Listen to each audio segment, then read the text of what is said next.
Welcome, everybody, to our penultimate edition of USL All Access for calendar year 2023.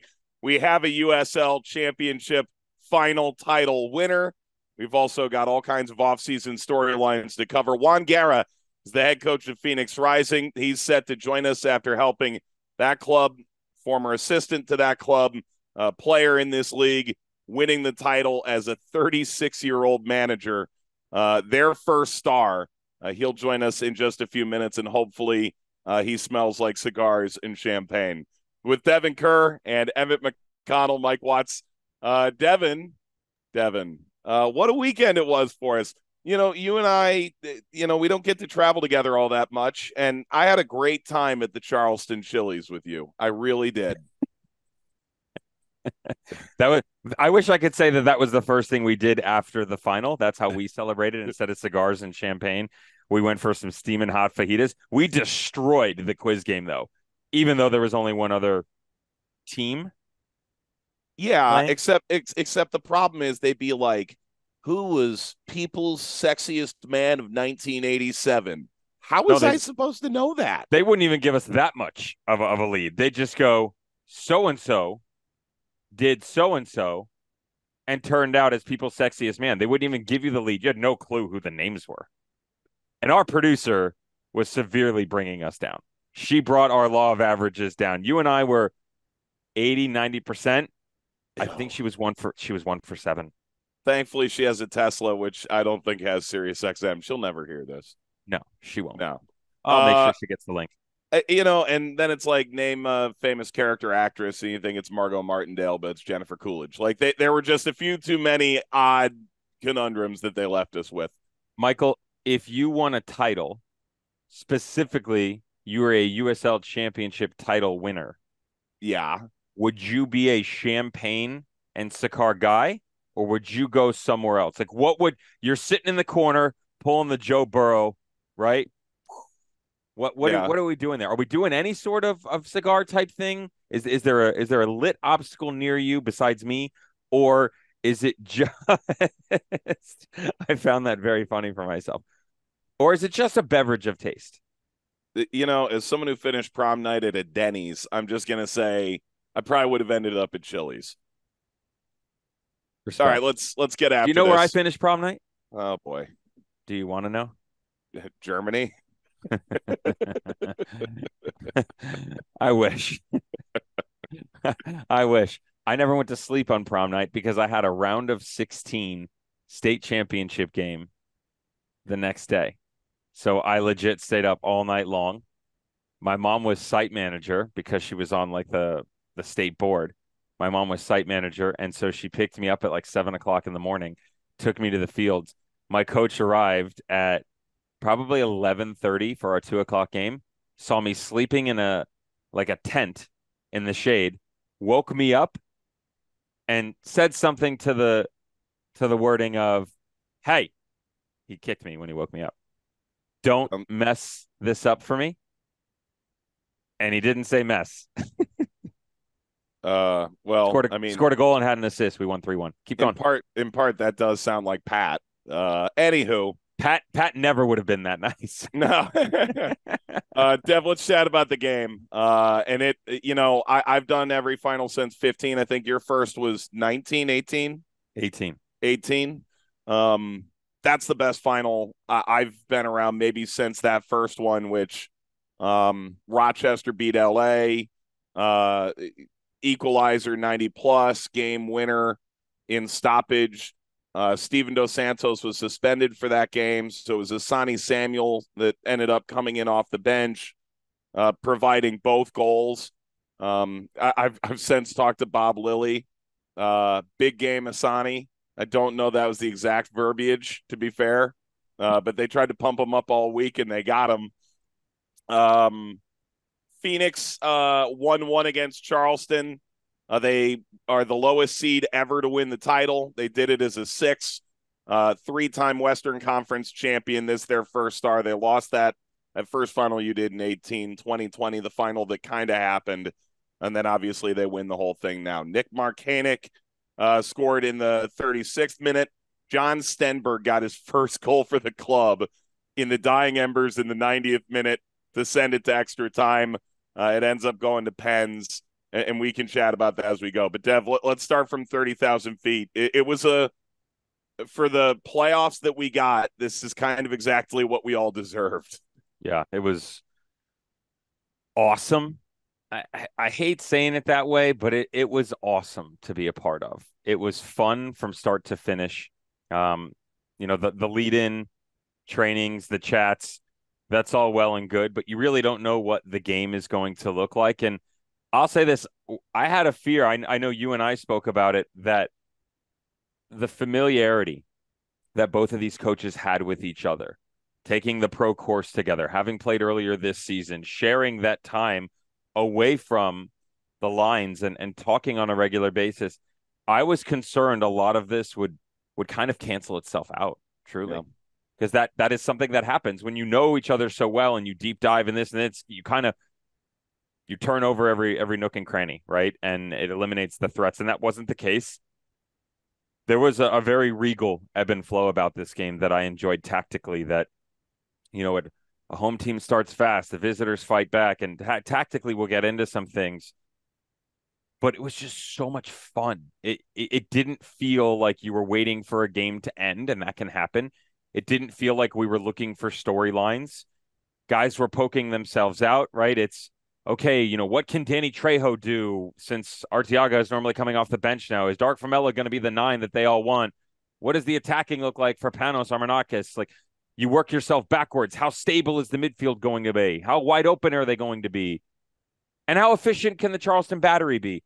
And just felt like every single time there was a momentum shift that didn't last very long for the most part. Now we'll get to really where the biggest turning points were, but there were so many, like, everybody always talks about a prize fight, right? And you jab and you throw uppercuts. Like, there were so many punches thrown in this game, and it was only fitting that it was literally the last penalty taker in a 5. Most dramatic penalty shootout I've ever been a part of, by the way, in a 5. I've gone longer and seen some stuff, but this game was just fun, man. It was fun. It had everything. It did. No red cards, though. Shocking. Well, I mean, look, if you wanted to start giving them, I think there was probably a place for that. There were certain dramatic moments in this game that are worthy of a deeper dive on. One of them, about 15 minutes to go in regulation, potential penalty that could have drawn Phoenix on level terms. In the end, can't give the name, but it's a name that you would recognize if I were to name it. A referee did describe you being correct on air in the potential for simulation for getting the ball first on a slide tackle in the penalty area that was initially deemed a penalty, but there is no VAR in the championship, as you know. So they go over to the AR, they discuss it. A lot of people are going, oh, they're looking at the scoreboard to try and get a look at it. Oh, they're which is also illegal. Also illegal, and they also weren't pointed toward the scoreboard, which was in the other corner of the stadium. That they were listening to the Charleston players. Like, man, none of that happened. The best view of that likely did, in fact, come from the AR, and the referee, to his credit, and I think there were moments that he lost a bit of control in this game, Elton Garcia. I thought they eventually got that right. And in speaking with a well-known officiating figure, it was clear. Well-known. Worldwide. Yes. Yeah. It was confirmed to us that indeed it wasn't a penalty. In addition, you and I got text from multiple people, also some pretty big names, that were pretty well split. I got text within a minute of that just said it's a pen. It's obviously a pen. I got the same text from the same person on a different thread. Yep. So who we love, by the way. Oh, absolutely. But that's the problem with this. I was talking to a member of Pro before the game who actually wasn't my source, who was overseeing the match. And we were discussing, like, the idea of a 50-50 call means half the people think you're pulling against them. Then a call goes the other way. Now the other half thinks you're against them, and everyone hates the officials. In this instance, they actually did get it right. Yeah. But it was a major inflection point of the game. Well, also remember there was a questionable pen in the first half. Was that Darnell King on the far side, Mm-hmm. on the right Mm-hmm. side. Yep. We saw it real time. We never saw it again. So that's That's actually, true. I wanted to go back and see that because I still haven't seen that. But to your point, look, it's late closing out. That was part of the momentum swings for the Charleston Battery found themselves deep in enemy territory. That was their own, buried up against their own back line, almost impossible to play out. And yet the one time they start to adventure a little bit in the space, it's a great run by Carlos Harvey. We were asking for more of an advancement out of the midfield to complement some of the work on the front line and outside that we had seen all game. But what a freaking tackle. But it It was was the Emilio Icaza, right? it was the trailing leg that caught it. If you didn't know any better, you would go, how did he get that ball without fouling the player? And I'll tell you what else.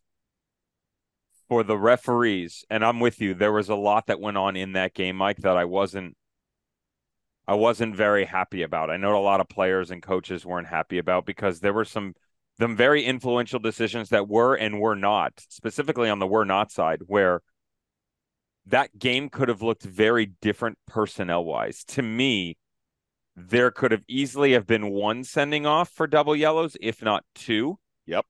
And so that could have been a different talking point. Now the other side is we got an 11v11 all game. So you could also say that there was some rope, some length given on the old ball and chain, if you will, to get yourself into trouble, and yet just enough to pull it back in. I didn't think it was consistent enough, but for the referees in that moment to step over and have a conversation, slow the game down, knowing everything that was at play, and to get that right, that was impressive. I'll give them that one. Am I wrong in saying that the head-to-head contact that occurred after that, the Charleston player on the ground, was it Harvey who leaned down? Carlos Harvey got up and headbutted Emilio Caza. I wouldn't be surprised if he got a straight red for that. That was the question I had coming out of that moment as well. And then obviously all the drama about the penalty itself. He could have, I said this coming in as kind of like a preview. I also talked about it behind the scenes. I talked about it in game. Carlos Harvey is the antagonist that you never want to face, but you always want on the other side of the field. He's this bulldog that runs through the midfield, controls so much, such a physical player, drives when he wants to, that driving force to initiate a line of confrontation. Kamari makes you second guess, but that emotional physical play can get him into trouble. He could have had 3 yellows in this game. They didn't even book him for that infraction. Mm-hmm. So that was kind of ones that I was talking about. I never wanted to see this game change because of that reason, but not just for Carlos Harvey. There were a couple of guys floating around that could have gotten thrown out of this match, and they didn't. Yeah. The irony of that moment, by the way, the stadium went dead for 10 or 15 minutes after that. It's like they had seen the fear of God. And then the fear of God was placed upon them for the final 10 or 15 minutes of the match. Correct. You know how that ended up. Yeah. There was a point, maybe 88th minute, where they actually over the PA system was like, hey, everybody, make some noise, because legitimately it just became so pensive. Battery fans had control of this match for 55 minutes from the time they took the lead. And then all of a sudden obviously it goes to pens, and Charleston had their chance. We'll get to that in a moment, but the energy of the building was so palpably different. So to me, and I'm with you, to me, the change is right around the 65th minute in terms of the game itself. I'm with you. The air got a little bit flat in that building, right? In that stadium. And the physical side, the tactical side, to me, it was the 2 changes that came on in the 58th minute. Renzo Zambrano came on for Jose Hernandez.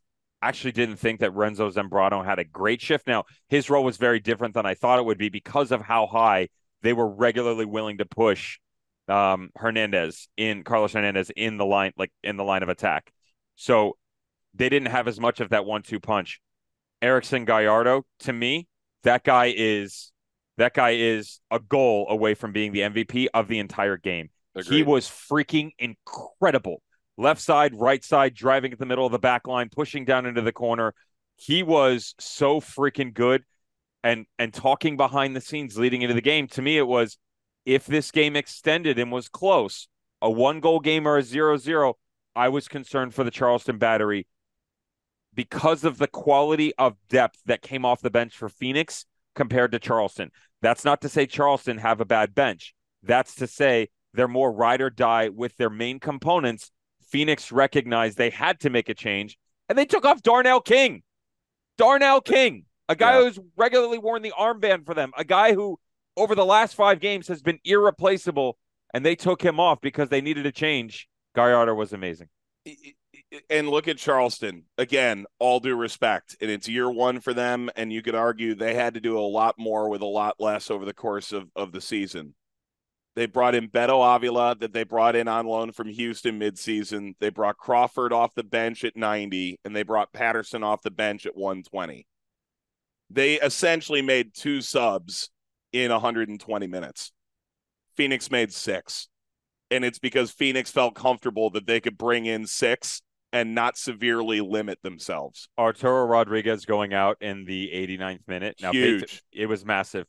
And listen, I don't think he was at his best attacking going forward. He was amazing defensively. He eliminated their ability at any point in time to break through the center of that midfield. They kept everything until the outside.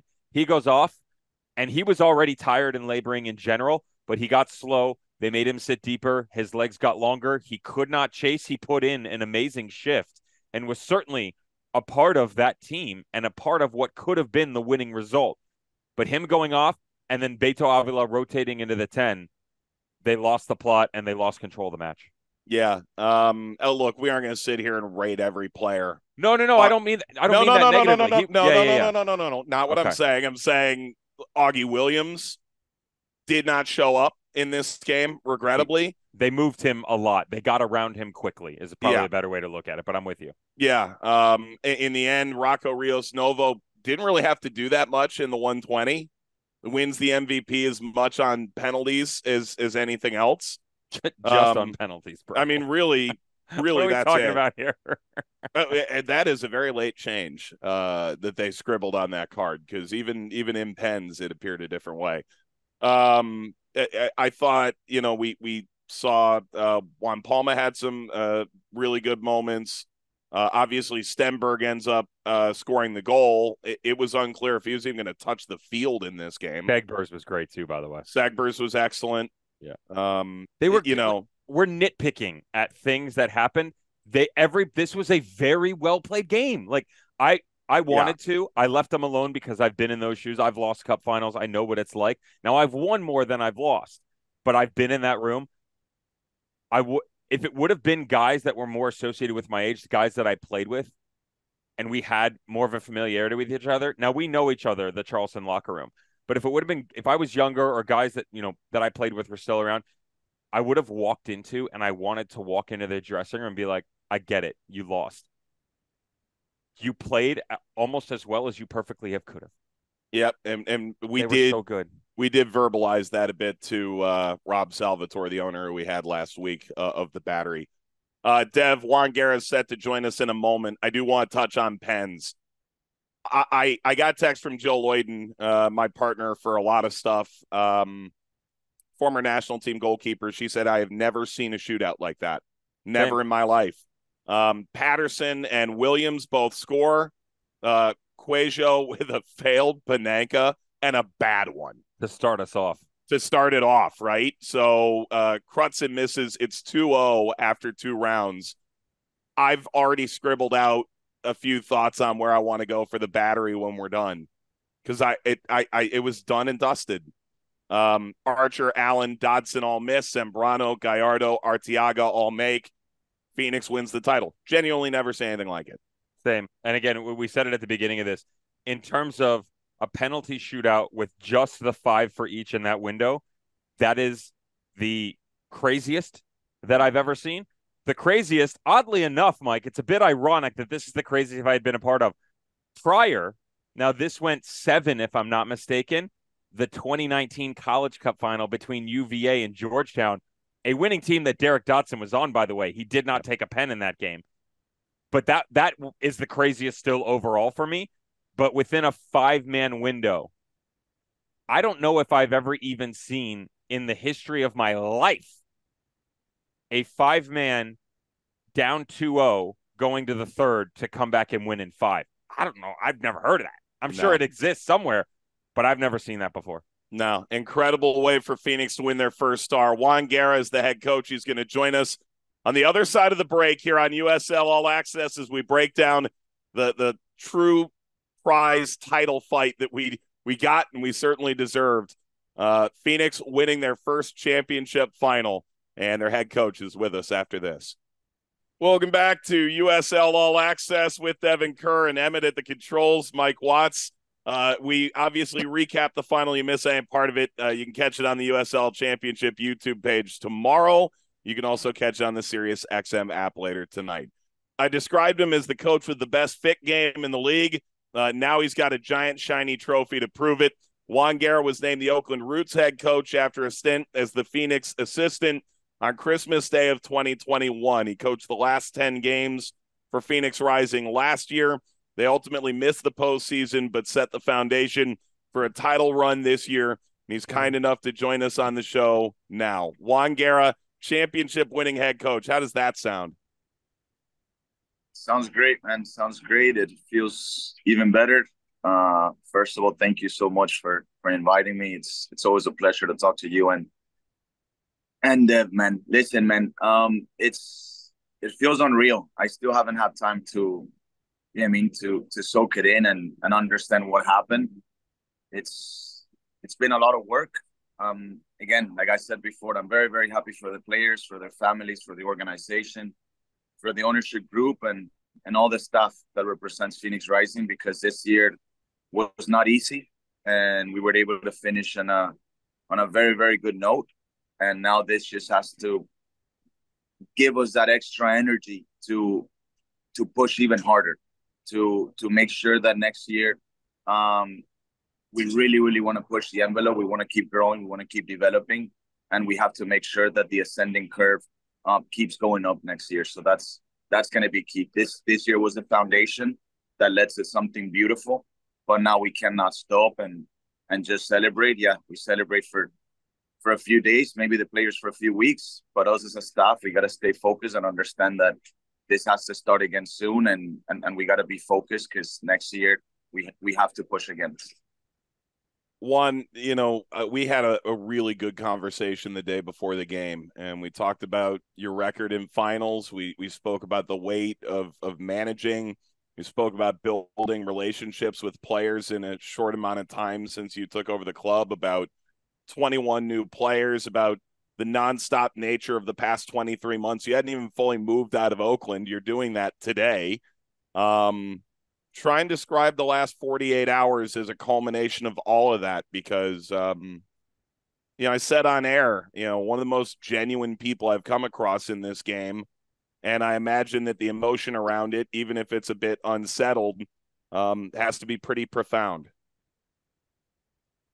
Yeah, it is. It's just, again, it's unreal. I don't think it's completely out of the norm. This is not normal. And we all understand that. Today we have the possibility, and myself as a head coach, also the ability, and I would say the responsibility, to say this. What we've done this year and achieve as coaches, the players, and the organization, the ownership group, is not normal. And listen, it's also a clear, it's a good moment for me to share and give the message that the process is always more important than the result. Yes, we do live in a world and in a society that it's all about results and instant reward. Everything in society nowadays, and this is why for coaches at times it's so hard to coach, manage, and keep people believing for long periods of time, just because everything happens fast. And society nowadays is all about results and not about the process. When things get hard in society, a lot of people slow down or just change directions very, very quickly. We didn't. We believe in the process. We believe in the vision. We believed in the idea, and we kept pushing forward when things got hard. And that was our reward. That was our reward that gave us the ability then to get into the playoffs and and take one game at a time that took us to all the way to the final. And then even in the final, when things got difficult, the boys didn't stop. But they just didn't stop because at that moment, they felt that they were just going to do an extra push. These guys haven't stopped in 10 months, man. They haven't. And that is something that it has to be built. That is something that it doesn't happen overnight. And listen, tonight, like I said, I feel almost like I have the responsibility to say to young head coaches or to organizations that are thinking about making changes to try to better the organization is go ahead and do it. Believe in what you're doing. And one thing I tell you is that through those changes and those processes, turbulent moments are going to come. And you guys got to make sure that you can stand strong, that you can surround yourself with good people, people that you believe in, that you enjoy working with, and that you guys keep pushing forward together. Because that is the only way to arrive to that final, let's call it destination of the journey. And listen, for us, we arrived there tonight, not the other night, but we want to keep pushing and building because I just don't want to leave it here. This is just the structure, the base of hopefully something that could last for many years. Coach, I want to go back to the game for a second. And, you know, you guys are always about the process, looking forward, getting better. I do want to go back, though, to that 120 minutes and crazy penalty shootout. The game itself, the way that it played out tactically, what surprised you? What were you most happy with? I saw some comments floating around. You described the guys as savages to push through, and maybe things didn't go right in certain areas. You still found a way. Just walk us through the sideline that was the Phoenix Rising technical area and how that game played out. Being very honest, Dev, brother, I think we started slow. We were trying to build out of the back as we usually do, and Ben, listen, I thought he was not going to press that high, but he started with a lot of energy. He was very compacted. He was very organized. I do think the field was way faster than we expected. And at times our players were doubting because it's a final. You're playing for the glory. You're playing for a start. And I could tell, and you've been there before, yet. As a player, you don't want to be the one that makes that mistake. And especially the way we play, it's high risk, but also high reward, building out of the back to absorb all that pressure. And Ben made us feel very uncomfortable, man. We were uncomfortable those first 15, 20 minutes. And then when we started getting the rhythm, the tempo, and we were able to start to break lines, again, Ben is a genius, man. In my opinion, he's the best coach that this league has. And he switched right away. He switched to a 4-4-2. He kept the lines very, very compacted. He started avoiding us, progressing the field on the left side with Traore, how we kept him wide. And this is one of those games that I knew it was going to take more than one idea or more than one plan. So when he switched it to a 4-4-2, we made some changes as well, trying to keep that back three a bit tighter and then try to progress through the middle. But then progressing through the middle makes things very difficult and risky, man. So listen, it was a few tactical changes. I think Ben did everything he needed to do in the game to make us feel uncomfortable. It's a team that represents who he is, and it was difficult, man. Very, very difficult. Difficulty within the game, difficulty within the season. You talked to Mike about processes and finding a way to just continue to push the character side of things. I saw before the final when you were talking to Mike, I was in the other room and I heard you say to him that the expectation by people to think that this team was going to get to the final, they were crazy. So double back. What were the expectations for this team realistically of what the team was capable of prior to some midseason changes, prior to finding their identity late in the year to go and win this thing?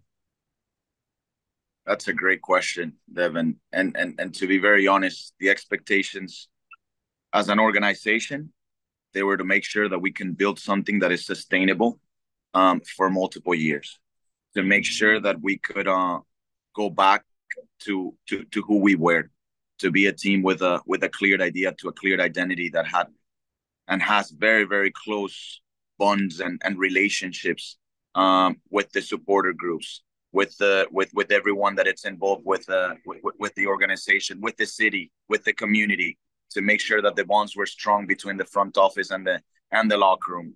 And then on top of that, to make sure that we can bring in people and players to the team that have the identity that Phoenix has. But at the end of the day, identity, it's a big part of it is character, because your identity can change. Game model, style of play, all those things may change, but the character piece of that identity, that doesn't change. And that's what we really wanted to do, is to make sure that the players that were coming in understood the identity of Phoenix and what Phoenix represents in this league, what Phoenix represents in North America as a soccer team and as a powerhouse. And listen, man, the players did understand that. It was very, very difficult to create a sense of belonging in short periods of time. And the players bought in. Players bought in and also understood that everybody was important. And everyone's important. We built a team with 22 starters. I was talking to you the other day and I said, listen, Fede Varela is out of the 18. Yeah. Fede Varela is one of the most talented players I've seen in the USL Championship in years. And he was out of the 18 for our most important games. Manuel Arteaga, after scoring 15, 16 goals, he ends up, adapting a different role now in this playoffs. And that's that. It's we built a team of character. We built a team with the right identity. And also we're building, expecting that we can make it as far as we can in this in the regular season, and then try to have a run in the playoffs. I would never lie to any of you guys or someone that's listening or that or somebody that wants to know what happened behind doors when we were building the squad. Me as a coach, to say, yeah, we're building a team because we want to build we want to win a championship on year one. That's a big lie. We were building to make sure that we can have a base, a strong platform in which we can build on year two, and then hopefully year 3, 4, and 5. And we were able to do both. We were able to do both because I'll go back full circle. The character piece, man.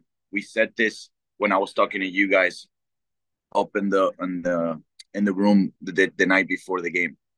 Players that are here have won in the past. Gallardo's won championships. Arteaga's won championships. Fuenmayor has won an Open Cup with Houston. Renzo Zambrano Anuso played a Europa League last year. Both of them have won in the past. John Stenberg, Fede Varela, Danny Cruzten won in Canada, played 3 finals in a row. Patrick, that was their second goalkeeper, won the whole thing with Orange County. Rocco is won with the youth national teams in Argentina and played at the highest levels. So we built a team with a lot of character and a team that understood also how to play in these moments. And it really, really showed on the final stretch. The season itself, winless in 3 domestic games to start the year. You guys were out of Open Cup, courtesy of New Mexico United in April. We saw multiple games, 5, 6 in a row, where you would go unbeaten. You took down SAC after they handed it to you in July. You came back in the end of August, about a month later, and had them eat their own lunch. And yet you finished the year 1 win in 7, none in the remaining 5. There's ups and downs within that. The question is there a major turning point throughout the year where you felt like you could look back and go, that was the moment that got us to this? Or is it as simple as, in the nicest of ways, just that continuation that you talked about and finding a way to make things work? I could tell you today what the turning point was to me.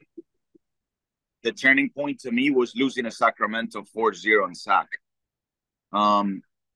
I took a couple of screenshots that night, Kev, when I arrived to the hotel, and I said, when this is done, we'll see how far we'll make it or what happens in November.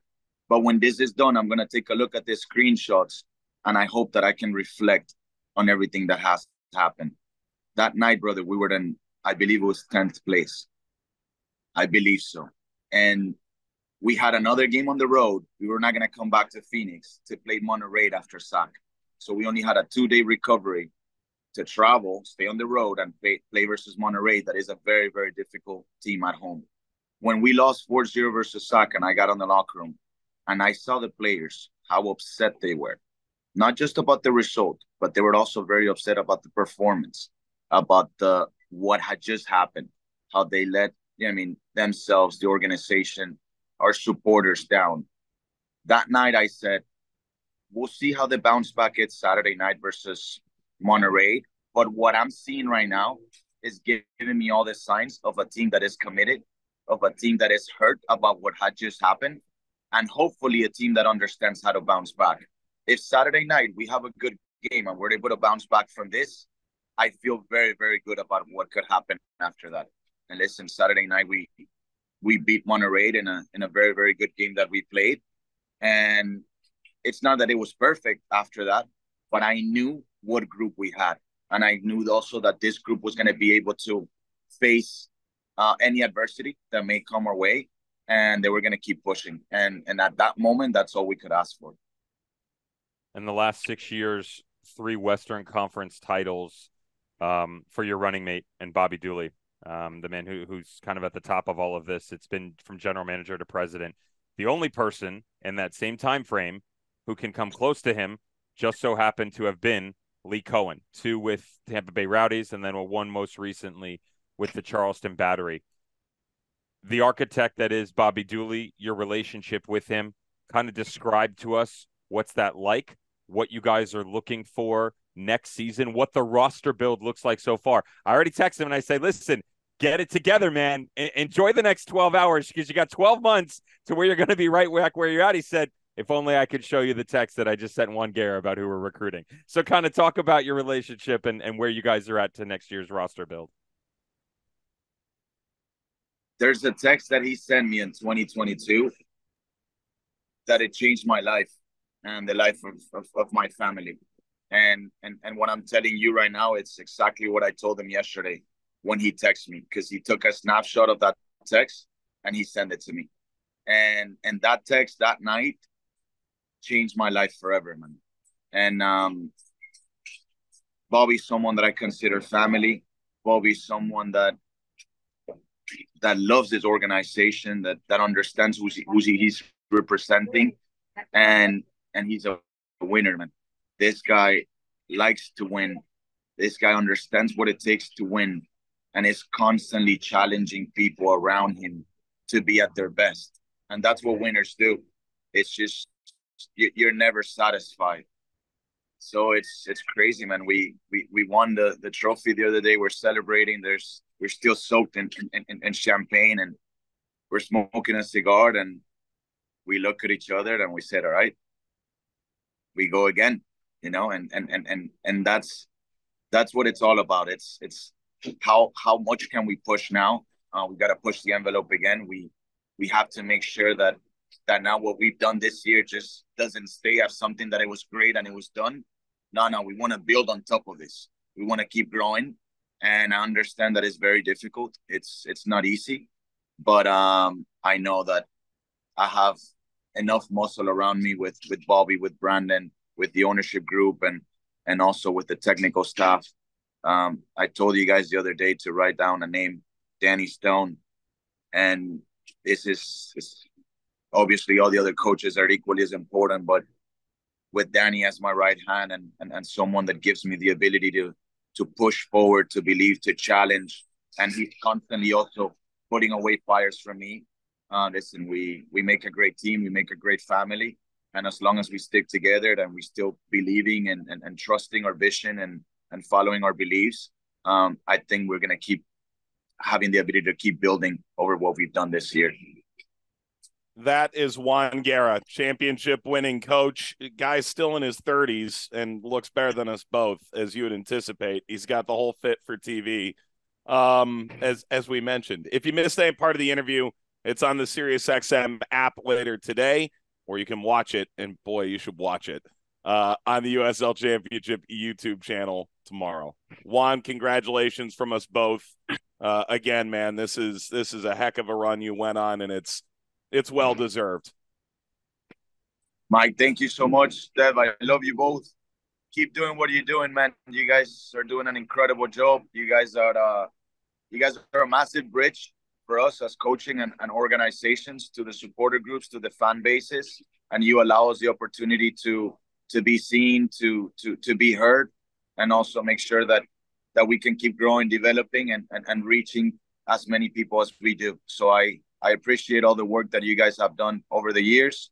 I know you guys are going to keep growing and developing, and I hope we could do it together for a few more years before you guys take off and we're not together anymore. Cheers, man. We'll make sure to clip that off and send it in the midst of our ongoing negotiation. That's Juan. We are back in just a moment to try and put this title run in context here on USL All Access. Welcome back to USL All Access. If you've missed any part of that amazing interview with Juan Guerra, and our appreciation, he's got so much going on right now. Also, his daughter, adorable. Incredible. Melt your heart. As beautiful as Juan Guerra is, she will trump him at one point in time of her life. Right now, she's cute, borderline beautiful. She was the sweetest thing ever. Yeah. Like 10:30 at night, celebratory things going all over the place, lights flashing, colors, and yet so well-mannered and polite. What a beautiful family. Yeah. Amazing. Yeah, his wife was just as elegant. Yeah. By the way, credit Rob Salvatore, his whole staff, Lee Cohen. We didn't get a chance to mention it earlier. They did an amazing job putting on this final. They really did. Probably the smoothest operation we've ever had. Yes. Also, their PA system was down an hour and a half to the game, and they were able to figure that out. They just had to plug it back in. Sorry, we kicked the cord out, buddy. All right, Dev, real quick. 1, 2, 3, and the East 3, all on the road from a 6-seed position. Last week we were asked, where did this run stand? The most unique part of it, perhaps, Formella in 119 ends San Diego Loyal, literally the franchise. Cuejo against Orange County, 116, hottest team in the league. Sacramento, the title favorite, 90+2, Cuejo winner. And then the final, Stenberg, first goal, 90th minute equalizer, go to Pens, down 2-0 after 2 rounds, win it 3-2. It'll never be done again.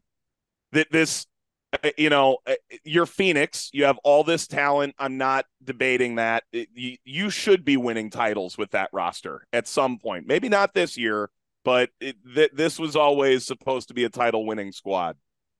But to do it the way they did, that's the most impressive part to me. The run itself will never be replicated. I should say, how much of an impact of what went on before playoffs? I understand the seeding. So let's just 1 and 7. There. Okay. Like they were dead. Well, my question is that we are taking into account all of the variables, not just this is the 6th seed and they won 4 games on the road. Right. To be frank, I'll be Devin. You be Mike. Good. You all at home listen. To me, it's still the most impressive regardless, right? I asked because I think some people might make the argument of separation of church and state, if you will, regular season from postseason. I don't know why you would, because in order to adequately tell that story, you have to have what those building blocks look like ahead of time. Winless in their first 3 games of the year. We talked about it with Juan Guerra, the Open Cup bow out, right? I mean, this team, I track, when I do my boards for everybody at home, this is the information that we help to tell the story on air. My boards has tactical tracking of starting formations for a game, shifting within a match, where the personnel went, all that jazz. They changed so many times, including a couple of times the last games of the year, that identity that they established that saw a Darnell King reintroduced into it, that wasn't there until the final really 6 or 7 games.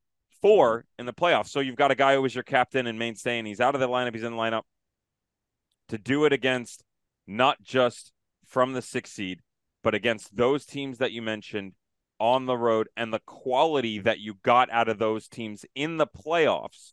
Maybe they weren't everything that you wanted them to be, but you still had high-quality opponents to do all of that. I'm not going to go so far as to say that it will never be replicated, but nothing comes close right now to what we just saw. and USL Championship lore. Yeah. Congratulations to Phoenix Rising, to the ownership group, the supporters, to Monica, John.